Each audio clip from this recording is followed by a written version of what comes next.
Hello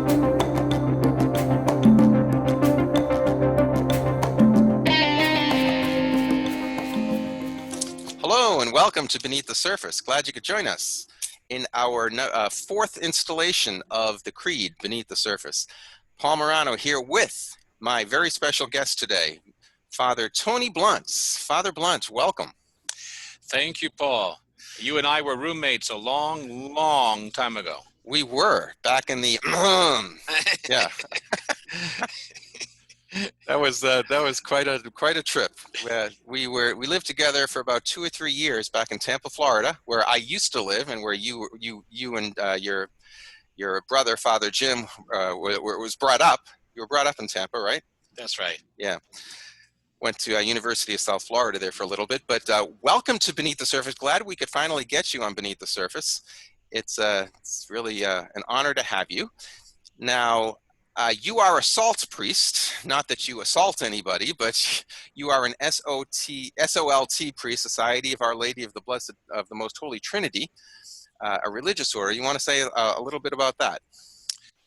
Well, it's a wonderful, beautiful community founded by Father Jim Flanagan in 1958, consisting of all three vocations, right, of ministers, priests, of religious, especially consecrated men and women, and families. It's really a beautiful community that works to spread, it's a beautiful communion of all these brothers and sisters together, working under Our Lady's protection for the kingdom of God. Excellent, excellent. Now, you are stationed, Father Blount, at Most Holy Redeemer Parish in Detroit, Michigan now. Yes? Yes, right here in the heart of Detroit, basically. It was called Southwest Detroit. It's also called Mexican Town for many decades now. Wonderful place to live. And you are fluent in Spanish? Yes, you would have to be fluent in Spanish. Yes, because you have been also stationed in Central America, right? 7.5 years. I worked in Guatemala and Belize. My first assignment, lovely assignment, where I used to take care of 30 villages, using a horse and a canoe at times to get to them. Wow, how fun. And that was a lot of fun. Yeah. All right. Well, as you know, we are continuing our series on the Creed Beneath the Surface. And this is installment, or episode number 4. Our first episode was simply the first 2 words of the Creed, which is I believe.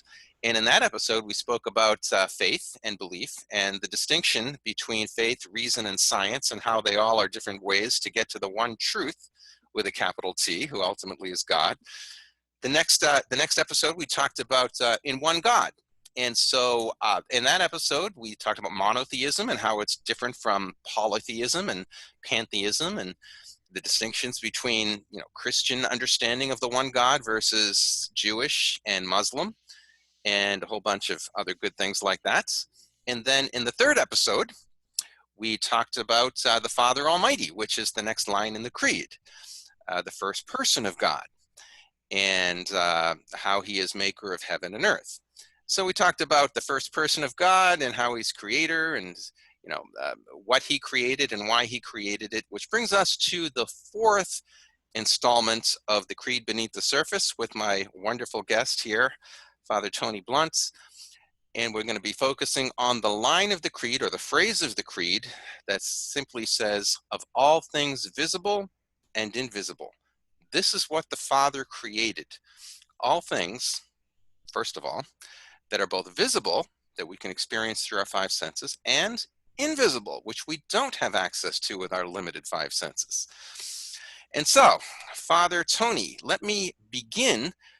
We're going to spend a lion's share of this show on the invisible world that God created, but my first 2 questions relate to the visible world that God created.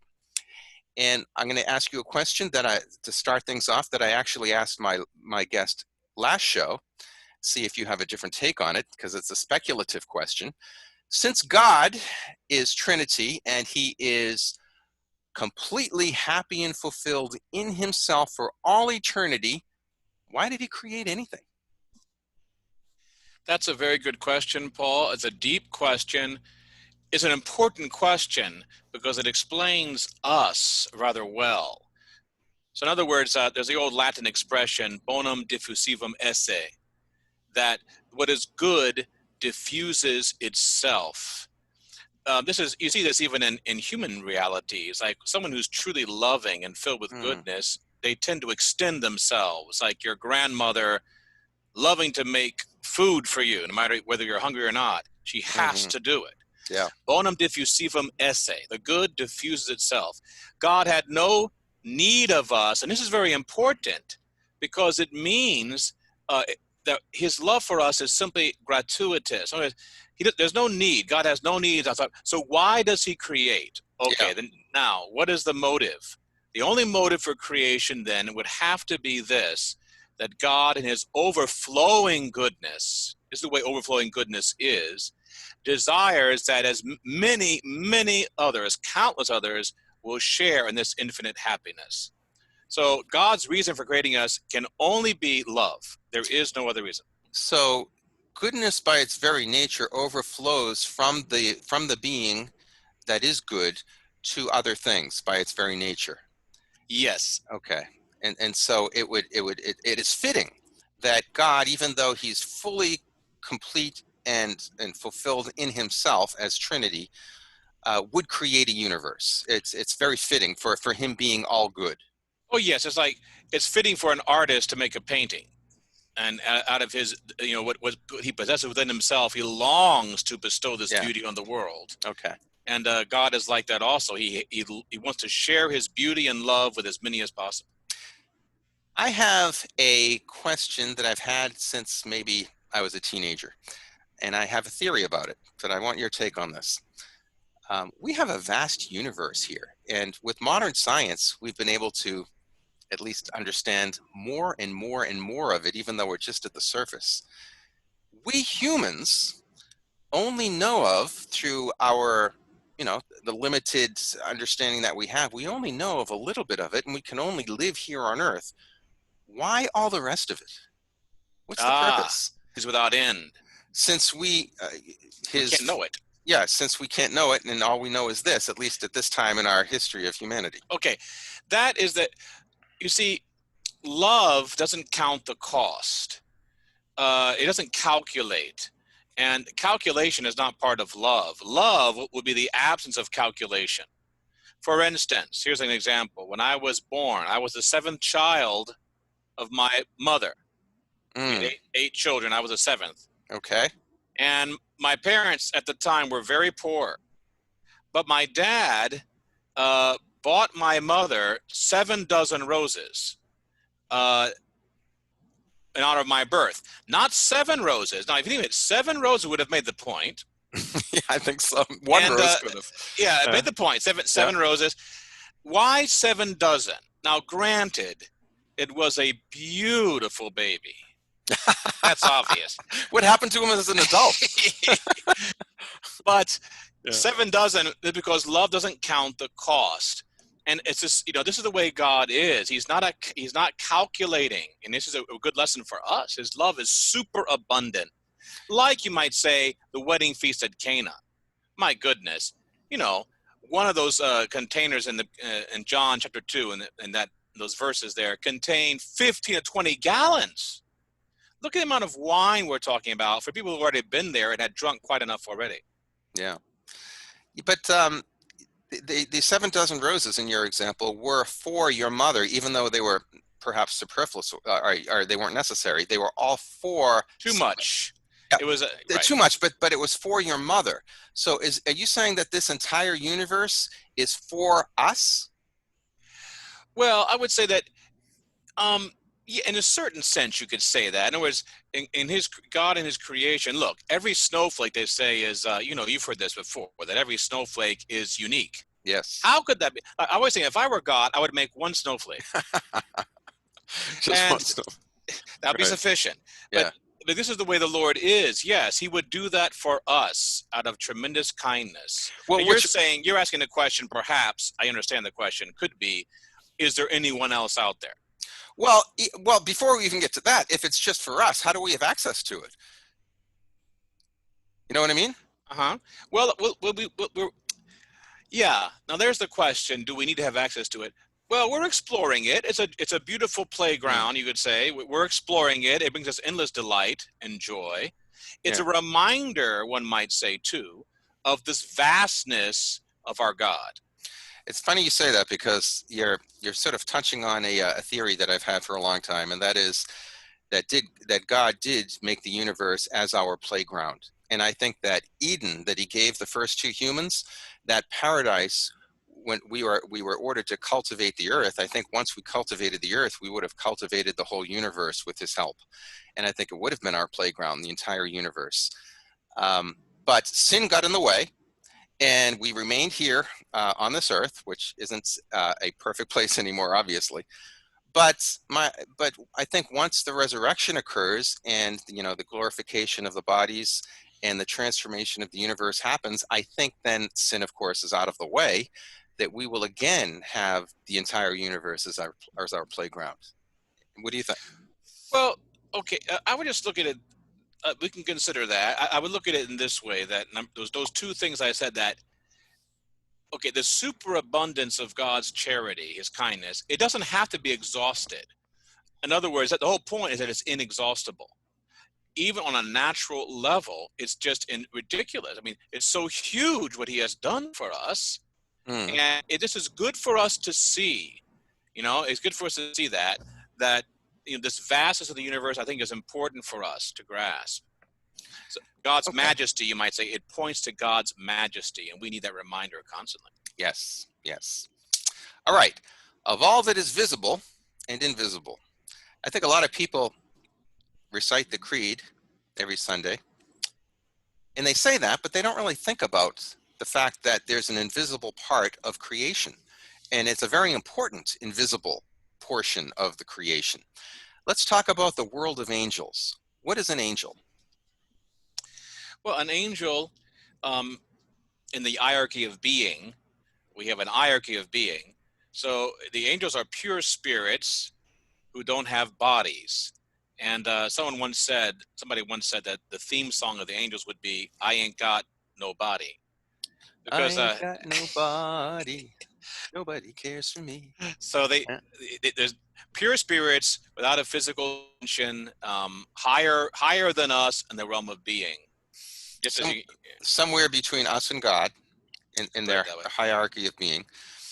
They're pure spirit, and yet they're persons. They're not human persons, but they're Right. angelic persons. That's important to realize that person, there are three kinds of persons: Yeah, human persons, angelic persons, and divine persons. right. It's good for us to know that there's more than one kind of personal subject. And if that Get the question? Okay, I said that if we are made in the image of God, and because we're persons, we're made in the image of God, would you say that angels also are made in the image of God? Yes, I think you can say that in a certain sense. Yes, you can say that. Yes, because they have, the image of God in part. Granted, the image of God it means more than it means. We look at it in different ways. Certainly, part of what it means is we are made. We can know and love God as He knows and loves Himself. And so, certainly, being in the image of God is that. You could add more, though. As Saint John Paul II does in his theology of the body, Yeah. and that's very, very fascinating things about. Well, that actually brings up another question that I have, because in one sense, you're saying that we humans image God in as much as we have intellect and will. We can know and love like He does. But there's another sense that we image of God. We image God, and we image the Trinitarian essence of God, in as much as we are family. We have father, mother, child. We have lover, beloved, and love, which of course image the Trinitarian aspect of God, who is lover, beloved, in love, as Father, Son, and Holy Spirit. So that's another way that we image of God. We image God as family. My question to you is, how would angels image God in that respect, the Trinitarian aspect of God? The way they could do that is the angels, as one theologian said, are the most neglected members of the communion of saints.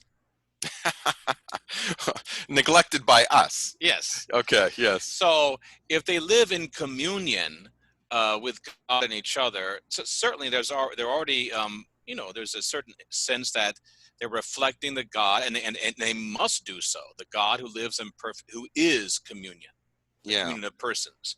So in some sense, they would also do that. However, one thing they cannot do, and of Yeah. course, as you know, the saints would say the angels envy us, which is really a remarkable thing. And here we mean holy envy, because you can also talk about envy in another sense, which Right. also should be addressed. But they Right. envy us because of God becoming one of us and not one of them, lovingly becoming one of us. Imagine. And so this makes the image of God in a whole different reality here. What happens when God takes our image? Then what Right. happens? That means that human nature is raised up to a level that's unimaginable. Human nature now sits at the right hand of God in Jesus. So this is Right. Yet angelic nature does not. right. Which brings me to my next question. If angels are made in the image of God, inasmuch as they're persons, why didn't God also become an angel? That is left into the mystery of God himself. I don't think we know the answer to that question, but he does choose the least and he exalts them. The Lord tends his, you could say that his conduct is spoken about in the Magnificat of Our Lady, that he raises the lowly. He loves to do this. And Hmm. here we are on a lower, certainly on a realm of a lower nature than as far as persons, we're the lowest kind of persons. Right. And yet we're raised to the highest level. That would Hmm. seem to be fitting with the way God does Yeah. things. And of course, another reason God became man is to save us from our sins, because we sinned and rebelled against God. But so did the angels, at least some of them. Some of the Right. angels became demons. So at least you have to throw out the question, why didn't God become an angel at the moment that they were created, when they had that yes or no decision? Why didn't God become an angel to stop them from rejecting him? Well, that's a good question. They had them. It was called this refers to what's called as the Mysterium Iniquitatis that St. Paul refers to. Right. The mystery of iniquity, which we cannot fathom completely in this life, maybe ever. I mean, it's quite a mystery. But Hmm. yeah, one thing you might want to note is that God became man not before, but after we had sinned, Right. because there was a possibility of redemption, loving redemption.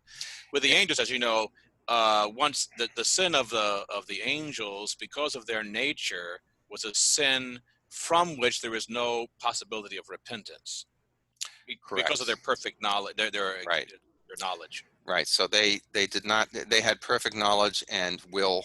They were in union with God, and yet they sinned anyway. And since they don't have a physical nature, they don't grow and they can't repent, and hence they made an eternal decision when they made that decision. Oh yes, Right. because the devil he knew all the consequences. Lucifer knew all Yeah. the consequences to the nth degree and forever, you could say, of his decision, and still made it.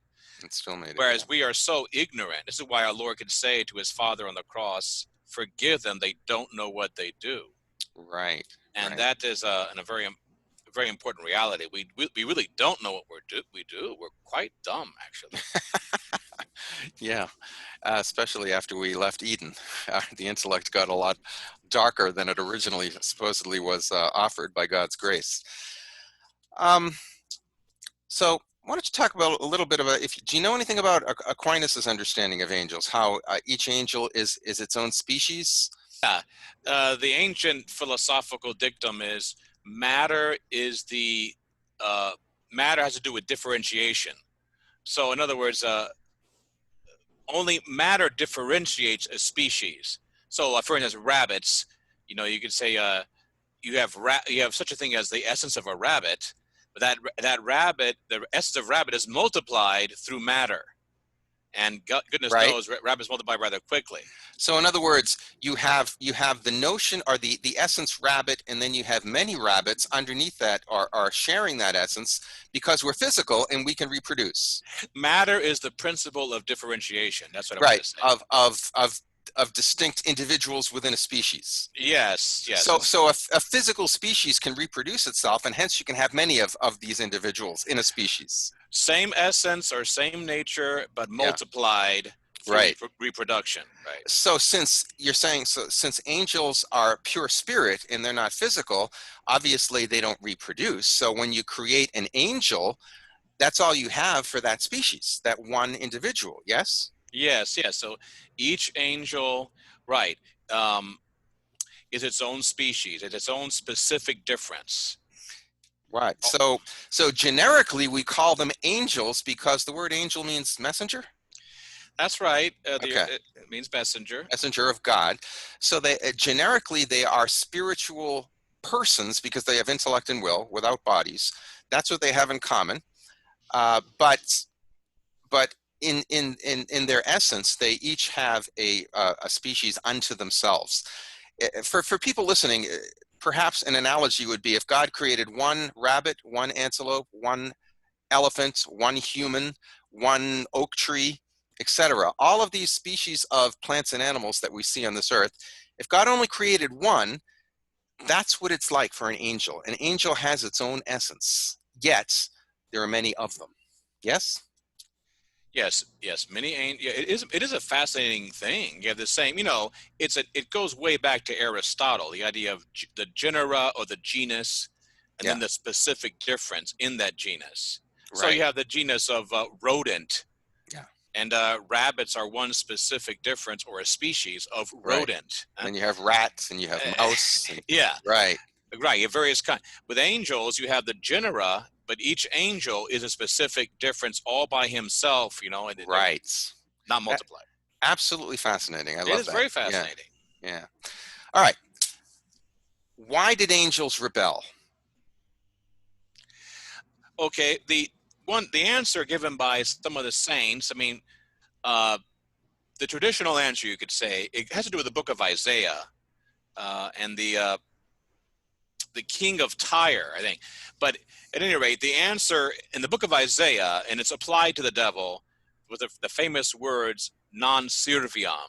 You know, I will not serve. I will not. I will put my throne. I will go up to the Most High, and put my throne at the level of the Most High. So they're Mm, famous words from Isaiah applied to Lucifer, I think correctly. And what the saints interpreted this to mean was this, at least St. Maximilian Kolbe said this, that God revealed to the angels his plan to become one of us. The whole thing is very mysterious. mm. This is kind of a Franciscan answer, by the way, because St. Maximilian Kolbe was a Franciscan. Okay. There's a Franciscan answer and there's a Dominican answer to these things. By the way, just to stop you for 1 second, the Franciscans believed that, generally speaking, that God would have become man even if man didn't sin. Is that correct? That's right. Okay. It's a very beautiful, lovely thing to say, mysterious. But at any rate, Dominicans didn't think so. They well, thought that. they said we don't know that. Yeah. That's Yeah. really what their answer to that. Okay. But so according to Maximilian Kolbe, Saint Maximilian Kolbe, who he said that the God revealed this plan of becoming one of us to the angels, and then that Satan was appalled. Somehow it bothered him uh, that the God would become not a seraphim, because they say that the devil was of the highest sort of angel, called the seraphim, the burning ones. Okay. Not become a seraphim, but become a lowly, slimy, you might say, human being. The devil, yeah, it really bothered him to serve the one born of woman, who would be God. And so what Maximilian Kolbe said, of course, his non serviam was in that direction, but then that when he saw Eve in the garden, he thought that was the woman, Mm, okay. and so he went after her. I gotcha. So that's one school of thought that he went after the woman who was Eve, and he thought he had a victory, but obviously he didn't. Yeah, it might explain why he went to the woman first. I mean, you could look at other anthropological reasons or things like Right. that, but one possibility is, why did he go to the woman first and not the man who was created first? You can say, well, he's going through the woman to the man. Well, yeah, that's possible. But it's also this thought that he was looking for the woman, Hmm. and that is a constant theme throughout Scripture. Genesis 3:15, Right. Right. God, the proto-evangelium, enmity between you and the woman, and it gets repeated constantly, even to the book of Revelation, the woman. Mm-hmm. So it's something to consider. Yeah, it is. So you mentioned Satan, who was Lucifer, which means light. After rejecting God, he became the adversary of God and mankind, and that's what the word Satan means, right? Adversary. Yes, Satan can be adversary, or it can mean an accuser, which is very. Accuser. Okay, adversary, accuser. How do we know that a third of all the angels rejected God? That seems to be the common belief of most Catholics. How do we know that? Book Revelation, Okay. chapter 12, speaks about that. You know, that this dragon, there's no doubt that the dragon in Revelation and the serpent in Genesis are the same. Yeah. Um, the, the, so the dragon's tail swept a third of the stars from the sky has always been interpreted to be a reference to that fact, that a third of the angels, whatever that means, we don't know Yeah. what that number signifies, how many that is, but a third of them lost their place. They lost their place in heaven. Now, here's another distinction that I think it would be nice to make.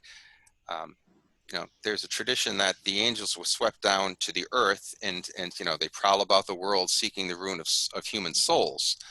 But they're also in hell. So, just to make this very simplistic, are demons, the angels that rejected God, which are demons, are they now in hell, or are they on earth roaming to try to destroy humans, or both? Well, I mean, I'm going to say, Paul, that I would suppose it to be both. I mean, it's a good Yeah. question. Do they leave hell? Do they get a break? I mean, that's a good question. I mean, they're damned no Yeah. matter what they do.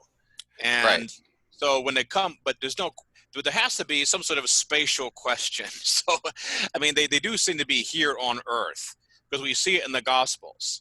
These possessed men, for example, the one for various ones, right? In the synagogue, the Yeah. one with all the pigs, no doubt, clearly possessed by these demons or inhabiting them. And the demons even begging not to be told to go, which is always very fascinating. They don't want to go, the demons. They don't want to go where?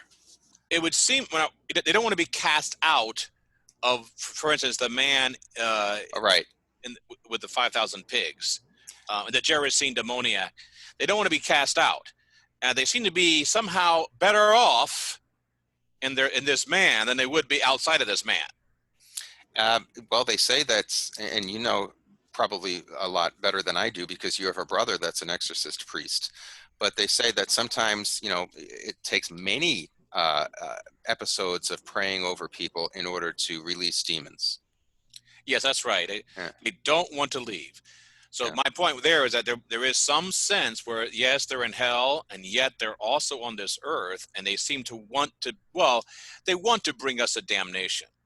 Mm, You know, misery loves company, and they yes. want to bring us with them to that terrible state. And so how they do that is traditionally there are three levels of demonic activity with regard to their, influencing us. The first one is temptation. Yes. Yeah, temptation. I mean, the devil does tempt us. I mean, one could say temptation comes from the world, the flesh, and the devil. Right. But one would have to say that the devil is behind temptation because temptation is always based, it seems to me, on a lie. Mm, It's always about a lie at the heart of it. And the devil is a liar from the beginning. And so every temptation, you could say, you can sense the forked tongue of the serpent coming at you with his mm, lying. He's lying to us about always. It's a lie. The temptation, for instance, to whatever it might be, infidelity, alcohol, getting drunk, right. cheating, lying. I mean, he's certainly lying to say to us something like this: what you're looking for, you will find, and I will give it to you. Now, the same lie they told our first parents is endlessly repeated, and we keep falling for it. Yeah. And very often we see in our limited sight things as apparent goods, but in the bigger picture, of course, they're bad for us. And once the world or the flesh starts getting us going, the devil is right there to pounce, isn't he? Well, it's more than that. He's Yeah. behind these structures of sin, you could say. I mean, he's behind this worldliness. fathering it, so to speak. Yeah. Were there, so in other words, he fathers it, but he also was the instigator of it. And this goes Yes. back to the story of the Garden of Eden. Yes. Without his instigation, we may not have fallen as a species. That's yes. Through the envy of the devil, death entered the world. The Book of Wisdom tells us. So without it, yes, without his instigation, I don't see how the fall would have taken place. We were instigated by him. That's another good reason why the devil's fall is unforgivable and ours is so forgivable. Mm. Why? Because we were seduced by we were seduced. A higher free willed creature, and they were not. We were perversely seduced on purpose. Right. And he was not. So then those human beings that reject God in this life and they die unrepentantly, they exist for all eternity with these demons in the same realm, if you will, of these devils. Yes? God forbid, but it's the truth. If we die in unrepented mortal sin, we will be lost forever. But it should be stated, of course, that that God doesn't desire this. We all know that, but it's still good to say it again. It's always good to say that. God has no desire for this. In fact, nothing causes him nothing's more horrible. Not even one human soul. He doesn't want anyone damned, and he would do anything. In fact, he did anything. And he would do it again. But he would do anything to save one human soul because he has infinite kindness. But the difficulty is that the mystery of freedom. We get to the mystery of freedom, that love is free, and it has to be so, or would no longer be love if it's not chosen. Right. So the Lord has to respect our freedom because we're in his image and likeness. He must respect us. Funny, a lot of people say, well, why did God, create us free if he knew that we were going to fall? You have to create us free in order to have a real relationship with us, because God is personal. And if you don't create us as persons, then we don't have free will. Could have created robots or just simply animals, but he wanted that personal relationship with us, and hence that personal relationship has to freely say yes, right, to God, who is the great proposer. God proposes and we respond. All we had to do is say yes with our lives and our will. Well, yes, I mean, ultimately it comes down to that, to the word yes. I mean, it's a mysterious thing, but it comes down to the word yes and the word no. And most of us through our lives, we kind of, we don't say a perfect yes. God forbid anyone should say a perfect no. Yeah. But like you said, though, the angels who became demons, they did say a perfect no. Yes. Yeah. But God forbid anyone else should. Yes. And, so I like what Pope Benedict said in his encyclical on hope, which is always worth reading and rereading 100 times. How many? Maybe 5. But Spe Salve. 500, yeah. It's incredible encyclical about hope. Everyone should read it. I say without exception, because it's one of the greatest. It's just an astounding document. What Benedict says very thoughtfully is this. He's referring to the words yes and no. Okay. And that he says few people at the end of life have said a perfect yes to God. I think it's a very honest thing to say, that few of us have said a perfect yes. There are some who have. Now, when he says that, is he talking about on our deathbed, or is he talking about throughout our lives, our cumulative yes or no? Which one? Well, I would say it's both, because on our deathbeds, our cumulative effect, it has some effect on us. In other words, we're damaged goods in some way. So when we leave this life, are we ourselves a perfect yes when we leave this life to God, or are we a little bit selfish still? And I would say the answer is yes, and we're usually a bit selfish squirrel, most of us. We're not ready for heaven. It's just the way it is. This is why, priests said, it's generally, I'm going to say what the Pope says, that most people go to purgatory. Yeah. So nothing imperfect can enter heaven, because this is a whole other question. I know that. However, he also says this: we may suppose that few people, not too many, hopefully, please God, close the door to God in an absolute sense. We hope that it's few people who do this horrible thing, but but many people are damaged goods. In other words, purgatory has many levels. In other Okay. words, those who are almost ready for heaven because their yes was 90% complete, if not more, and it's Yeah. obvious in their character. Mother Teresa, for example. Mother Teresa, I have a feeling applies to her. I know it does. Yeah. But how many of us are of that quality? Yeah. We're just not quite there, I But we're hear you. trying. But we're trying, and so purgatory is a tremendous doctrine of the church, tremendous Mm. and doctrine, and so necessary. Uh, Hell is for those, please God, it doesn't happen. The Pope says we may suppose even that not too many make this terrible choice of the absolute forever decision to reject God. And may that be the case, but that's what we would hope for. The early church kind of had a different, sort of the opposite take on that. They took the narrow path that Jesus spoke about in the Gospels, and really thought that only a few would enter heaven, and the majority of humanity would enter hell. It seems like in modern times that sort of attitude has flipped, and most people think most people go to heaven and only a relative few go to hell. And I think in the secular world, you have this notion that everybody goes to heaven regardless of what they do. So the spectrum has been all over the place when it comes to that, hasn't it? It has been, but I think that Pope Benedict's answer is very important. What he speaks about is purgatory, and no one talks about that. That most people probably go to purgatory. And I have a feeling that is my hope. Let's put it that way. That is my Yeah. hope. Please, Hope. God, that we don't want anyone to be lost. It's unimaginably horrible. Unimaginably horrible. Really quick, the horror is both spiritual and physical. That's right. And so the pain of loss and the pain of sense, something quite unimaginably horrible. I mean, the pain of loss itself, meaning the loss of all that's worth living for, the loss of God himself. C.S. Lewis describes this rather well in his book, The Great Divorce, which is a really good contemplation of this very topic. Yeah. And he talks about hell and about, he actually names somebody, I don't know if he's right about that, someone I know from history, but this person's supposedly in a house. He says in hell, basically, the people are accelerating away from each other at light speed forever. Yeah. Forever, more and more lonely. The opposite of unity, the opposite of love. Yeah. The opposite of communion, right? Yeah. Infinite. Yeah, they want isolation to the extreme.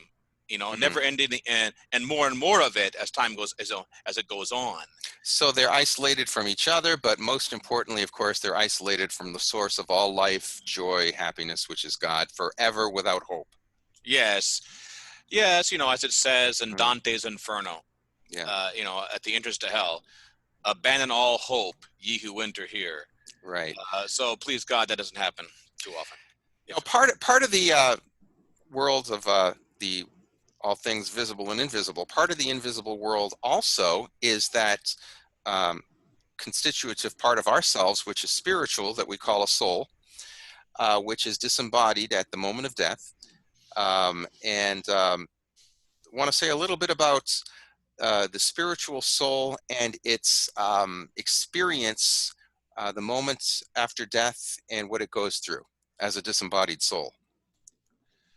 Right. Yeah.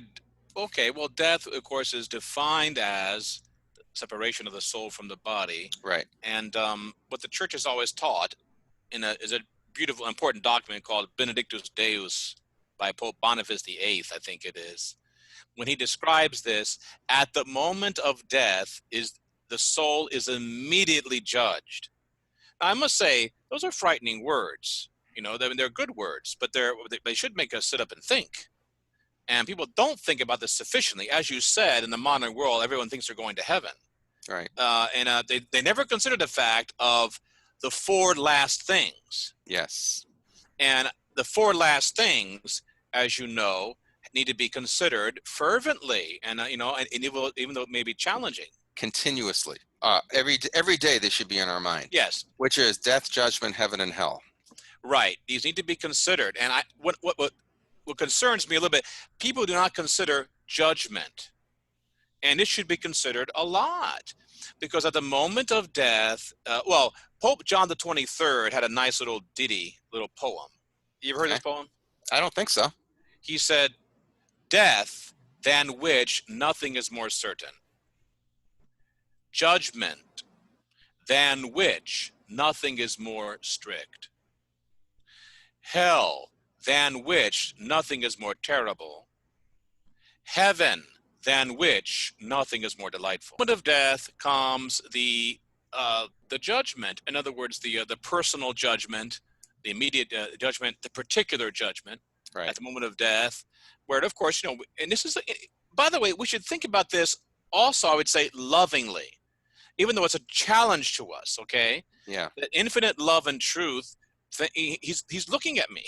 Infinite love and truth is looking at me now, but then, and at that judgment, he's going, in other words, we want to be sincere with ourselves, and not, even now, so that when the judgment does come, I am totally ready in the face of God to face that judgment, right? Yes. Yes. And somebody once, oh, go ahead, Paul. I was just going to say, we always should be prepared for death. At least we Prepare always for death. try to be that in that state. And one could add this: what the Catechism says is that confession anticipates the judgment in a good way. So going to confession, remember that in confession, the priest makes a judgment. Yeah. And that is related to the final judgment. But that judgment the priest makes in confession is what a wonderful judgment. He has to make a judgment, yes, but the judgment is so beautiful. And I mean, he has to make a judgment whether or not this person actually is sorry for their sins in some way. Right. He has to make some judgment. I know if the person said, I don't want to go into all this now with you, it's not the subject, but I just want to say that going to confession is very beautiful and important, and has a lot to do with the final judgment. Oh yeah. It's everything. What gets in the way of the fullness of God in our lives is sin, and what cleanses us of that is Christ through the sacrament of confession. So what could be more important than that? Yes, if you go to confession regularly, and you're going to be so blessed. The final, because the judgment is, in a certain sense, you're doing away with the final judgment almost, so to speak. Yeah. In other words, you're already facing it, and God's mercy is overcoming it while there's time. So in a nutshell, when the spirit or the soul separates from the body, faces God, the individual disembodied soul will know his eternal destiny at that point. We won't talk about instantaneously. Now, there's another judgment that we'll talk about later on in the Creed with regard to the resurrection of the body and the general judgment when Christ comes back again, but we'll talk about that in length when we get there. So heaven, this will be our last question or our last topic. Eye has not seen, ear has not heard the wonders that God has in store for those who love him. Want to comment on what heaven is like? Well, from my limited perspective, but yes. Well, yeah, exactly. Since eye has not seen, and nor has it entered man's imagination, boy, there's a lot to say there, Paul. I mean, it's Saint Augustine would say, whatever wonderful thing you can think of, you have to say it's not that, it's beyond that. Yes. You can't imagine this infinite joy, this infinite happiness. So it's really the ultimate fulfillment of the human person, the end for which we were made. Union, full union with God without anything getting in the way. Well, it's what every man and every person was made for. Right. Because, if you ask anyone, what do you want? Do you want to be happy? And how happy do you want to be? You can ask anyone on the street this question. Yeah. How happy do you want to be? And you can say, do you think the word infinite applies to your desire for happiness or something? And they would say, yes, that's exactly what I want. You do. How did I know that? I never even met you before. Yeah. We all have the same desire for infinite happiness. Unending happiness, unending joy. Infinite and that never ends. So imagine this is what heaven is. It is precisely that, in seeing God face to face, eternal, a joy we cannot even grasp. It's so astounding. In fact, this life considers in getting ourselves ready to encounter that kind of happiness, which sounds funny, but it's the truth. And it's not only going to be happiness in the fullness of the presence of God, but in the fullness of the presence of the saints. And just to bring back what we were talking about earlier, of the angels. The angels will be citizens of heaven. They are citizens of heaven now. What I was saying was our life here on earth is really, in a sense, getting ready for this infinite joy, which it's so astounding. You've really got to be ready for such joy. Yeah, you have to be prepared, right? It's so astounding. Yeah. And as you were saying, with our God, yes, and at the same time, union with all of our brothers and sisters in heaven. Oh my goodness. Yeah. Yeah, and we're not going again, we're not going to remain for all eternity with just a soul. We are body soul composites, but we'll get to that later after the resurrection. Right. So heaven is God, obviously, and in union with God are his angels and his saints, and it's unending joy, unending happiness, without any suffering, without any death, without any pain, and all of that. So in this all that is seen and unseen, this seems to be its very end and purpose, to be in union with God. On that note, do you have any final thoughts or words with regard to our topic tonight? And I'll give you the last word. Okay, I think one good thing to remember, the Catechism tells us, it has to do one of the councils said that God made the spiritual and material creation at the same time, similar, at the same moment. Right. And then only afterwards, the word is diende, did he make the human person, who is in certain sense a combination of both worlds. Yes. That's a lovely truth. Spiritual and physical, heaven and earth, yes. Yes, we're a combination of those realities. I think it's a beautiful thing to consider. You know? We really bridge heaven and earth because we're part animal and we're spiritual, like yes. The angels. Yeah. Yes. Very so the angelic creation is important for us too, from that point of view, because they remind us of who we are to some extent. And we, of course, it's important to continue a relationship with the angels while we're here on earth, including our guardian angel. Yes? Oh, yes. And yes, we should do this, and we don't do it sufficiently. Yeah. And that's why I said they're the most neglected members of the communion of saints. Agreed. Including our guardian angel. And as you know, certain holy men and women, Padre Pio is a good example. And also, though, I should say, Saint Josemaria Escriva had a tremendous relationship with their guardian angel. And it was really a lovely thing. Escriva had a beautiful friendship with his guardian angel. In fact, a mob tried to kill him in Madrid on the steps of some government building during the Spanish Civil War. Oh, yeah? One of the worst times in church history was the Spanish Civil War. And they tried to kill him.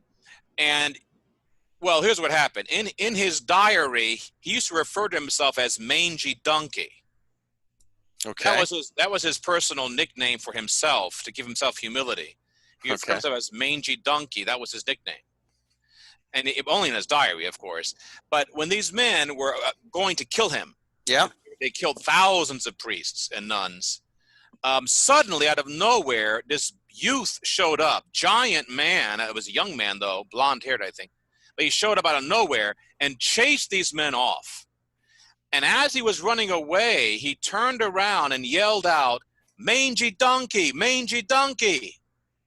And he was gone. All right. So that was his guardian angel. He understood that to be his guardian angel who had come to assist him. Okay, gotcha. But this happened to many. This happened to, of course, the saints had this experience. Padre Pio, in a special way, had that relationship. Very cool. Yeah, we've got to wrap it up now. But thank you, Father Anthony Blount, for being with us today on Beneath the Surface. Great conversation. I hope to have you back soon. Thank you, Paul. It's nice being with you. All right, Father Anthony Blount, Paul Morano, you're listening to Beneath the Surface, and we will be back for another installment next week. Have a great week, everybody.